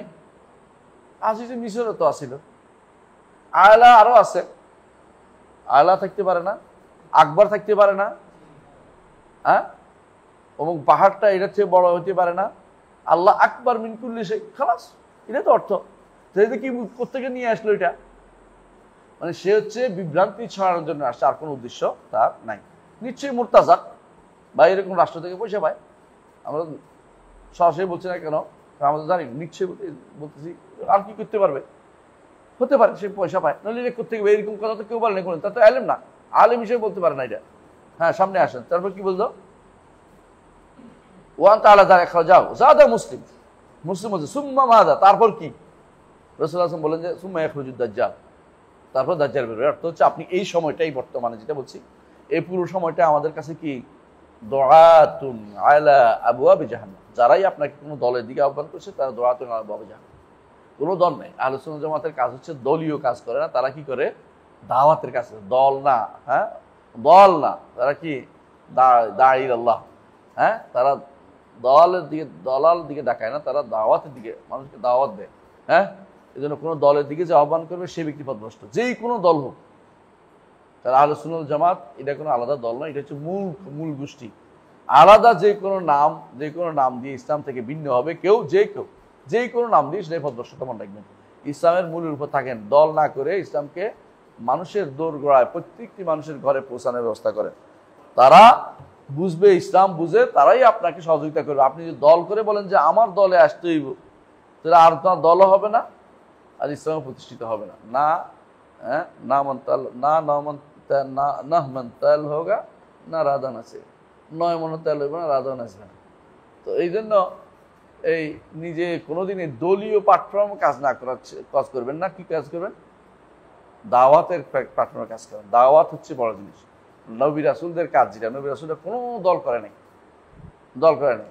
হ্যাঁ, আপনাকে একটা দল বলতেই পারে কেউ, আপনার একটা দল বলতেই পারে, কেন? যেহেতু ওরা আলাদা হয়ে গেছে, এটা পার্ট একটা।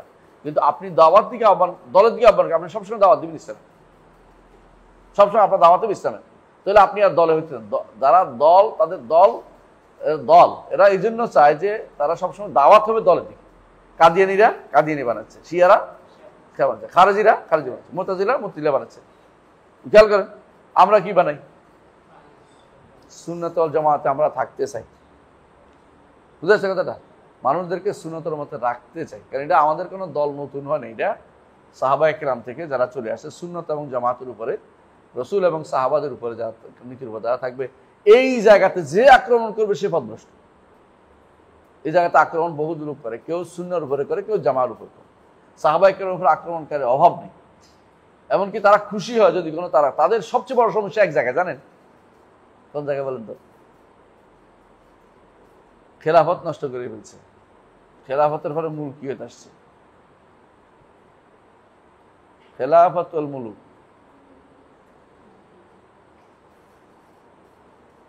এটা বড় সমস্যা। হ্যাঁ, গণতন্ত্র নষ্ট করে ফেলছে। হ্যাঁ, এটাও বলে গণতন্ত্র নষ্ট করে ফেলছে, খিলাফত নষ্ট করে ফেলছে। অথচ রসুল বলছেন 12 জন খলিফা হবে। উমর ইবনে আব্দুল আযীজ পর্যন্ত সবাই খলিফা। বুঝেন কিনা? খেলাফতের প্রকার ভিন্ন। একটা হচ্ছে আলা মিনহাজিন নবুওয়া, একটা হচ্ছে মালিকুন আদুদ, একটা হচ্ছে মালিকুর মুলকুন ওয়া রাহমা। রসুল বলেছেন কামড়া কামড়ি করা গোষ্ঠী, একটা রাহমা, রহমত থাকবে গোষ্ঠীতে। এরা সবাই কিন্তু খলিফা, কিন্তু এরা কি করছে? ভাগ করছে, হচ্ছে খেলাফত মুলুক। মানে মনে হয় যেন কেউ রাজা হলে আর খলিফা হইতে পারবে না, এই কথা তো বলেনি রাসূলুল্লাহ সাল্লাল্লাহু আলাইহি ওয়াসাল্লাম। এটাও বলেছেন যে একজন খলিফা থাকবে কিয়ামতের আগে, যিনি প্রচুর পরিমাণে দান করবে। খলিফা ইয়াহতু হাতওয়া, এবং খলিফার বিষয়টা রসুল অনেক হাদিসে বলেছেন যে 12 জন খলিফা হবে। বুঝে আসছে? এগুলি সবই কিন্তু প্রমাণ করে যে খেলাফত এবং মুলুকের মধ্যে কোনো বিরোধ তৈরি করা যাবে না। হ্যাঁ, খারাপ রাজাদের মধ্যে খারাপও আছে, ভালো আছে, কথা বুঝছেন কিনা? খেলাফতের মধ্যে যারা খলিফা, যারা প্রথম তারা সব ভালো, 4 জন 5 জন। এরপরে যারা আছে তারা যদি সাহাবী হয় সব ভালো, সাহাবীর পরে যারা আছে ভালো খারাপ উভয়টাই আছে, উভয়টাই আছে। তবে একটার সামনে একটার বিরুদ্ধে একটা লাগিয়ে দেওয়ার কোনো কাজ নেই। কিন্তু গণতন্ত্র কি? পুরোটাই খারাপ। এখন যদি কেউ বলে গণতন্ত্র হচ্ছে ক্ষমতা যাওয়ার মাধ্যম, এটা তো কোনো তন্ত্রমন্ত্র না, তাহলে বুঝতে হবে সে ব্যক্তি গণতন্ত্র সম্পর্কে ভালো ধারণা রাখে, ইসলাম সম্পর্কে ভালো ধারণা রাখে না। কিরে, গণতন্ত্র কারে কয়? গণতন্ত্র হচ্ছে মানুষ দিয়ে সৃষ্ট, মানুষের উপর দিয়ে, হ্যাঁ, by the people, of the people, for the people. তাহলে সার্বভৌমত্ব কার? মানুষের। আর আল্লাহ কি বলছে? মালিকিন নাস, ইলাহিন নাস। তিনি ইলাহ, মানুষের ইলাহ হচ্ছে আল্লাহ। আল্লাহ হচ্ছে ইনিল হুকমু ইল্লা লিল্লাহ। আপনি বলছেন মানুষের। গণতন্ত্র হচ্ছে মাধ্যম। গণতন্ত্র যেটা দিয়ে শুরু করছে, মাধ্যমটা যদি কোনো নষ্ট হয়, যদি মাধ্যমে ধরলাম, তন্ত্র নাই, এখন মাধ্যমটা আপনি দেখেন, একটু পরীক্ষা করে দেখেন শরীরের সাথে মিলে কিনা। যদি না মিলে আপনি এটা ধরছেন কেন? এটা বাদ দেন, অন্য একটা পদ্ধতি বের করেন। আপনি তো ইসলামিক রাজনীতি করেন বা ইসলাম করেন, আপনি বের করেন, দেখেন আপনার দেখেন আপনি কি করতে পারবেন। কোনো দিনেই বলবেন আমি কি করবো। সবাই গণতন্ত্র আমরা প্রতিষ্ঠা করবো, গণতন্ত্র সমুন্নত রাখবে। গণতন্ত্র নামক যেটা সমুন্নত রাখতেছে এটা ইসলামের পদ্ধতি মিলে, এটা কেমনি মিলে ইসলাম? হ্যাঁ, বুঝে আসছে?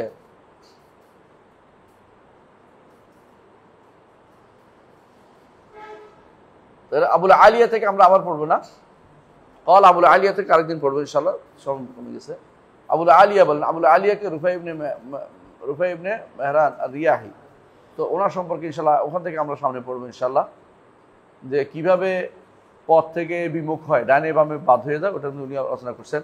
উনি উনি তো অনেক আগে বলে গেছেন, এটা পড়বেন ইনশাআল্লাহ, এরপরে আরো হাদিস আছে এর সাথে ইনশাআল্লাহ।